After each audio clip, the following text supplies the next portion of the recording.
Oh, I didn't mention my trip. I was going to tell you about that. It was, I do a television show every night, 5 days a week. And it's, we do it out of the studios of RT America.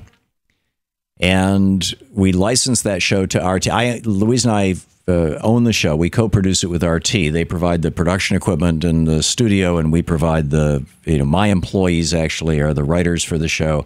And we have complete editorial independence. And in fact, by contract.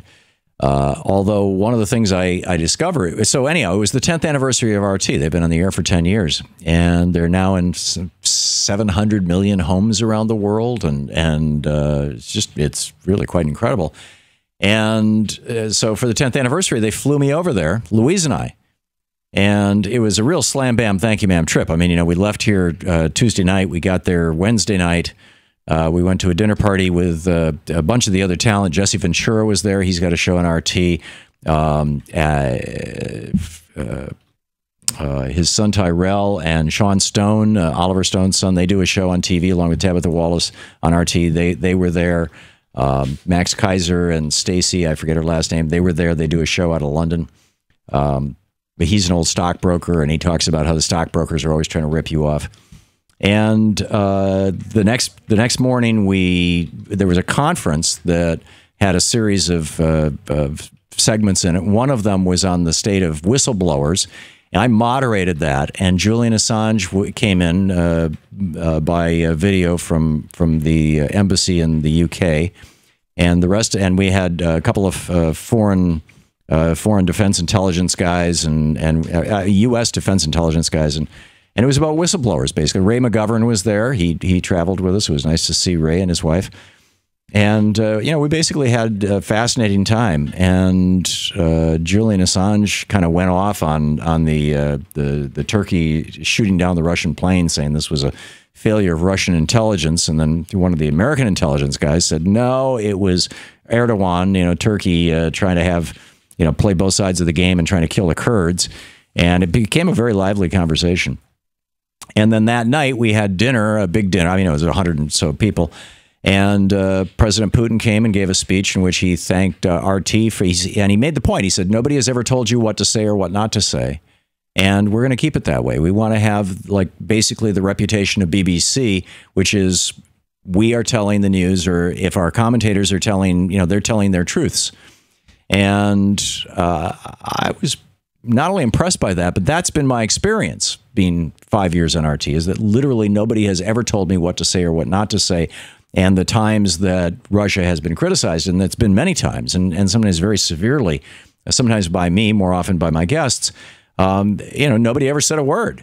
It's like, they're trying to make RT a world-class television network like Al Jazeera, like CNN International, like BBC. That's who their competition is. And they're actually beating all of them in many countries, including, with the exception of BBC, including the UK. So anyhow, we did that, and then that was Thursday. And then Friday morning, we took a tour of the RT studios, and Friday afternoon, we walked around Red Square and the Kremlin and St. Peter's Basilica. Max Kaiser was there, Max Blumenthal was there, Sidney Blumenthal's son of the Hillary Clinton emails, and the author of numerous New York Times best-selling books, mostly about how Israel is treating the Gazans and the Palestinians badly. And Max and I and Louise walked all around Red Square. I got a nice, I bought one of those big fluffy Russian hats with a sickle and hammer on the it was a souvenir, it's $8. It looks like it's fur, but it's plastic, And Max took a selfie of us. I'll get that posted someplace. And then Friday night, Louise and I didn't go, but there was an opportunity to go to the opera or to go to jazz, and there was an RT party that night. But we were just pooped, and we had to get up at 5 a.m. So. But it was a fascinating trip, and I learned a lot that I didn't, particularly about Russian history, because we had a tour guide for much of it, being moved around from place to place. They hired professional tour guides, so he just gave us all this, backstory. I mean, backstory going back to 2,000 years ago. It was just fascinating. So anyhow, that's where I was, and the reason I asked Shane and Danielle not to say where I was because when we're out of the country, I prefer not to basically advertise that my boat is empty and that, you know how things are. You just, particularly for somebody who is high profile, and I get, death threats and I get stalkers, and I just, didn't want to say, hey, I'm out of the country. But I'm back, and that's where I was, and that's what I was doing. And then we flew home on Saturday, left Moscow about 5 a.m., flew through Munich and got here around 4 o'clock Saturday afternoon. And last night at our marina, we participated in making potato latkes and lighting a menorah.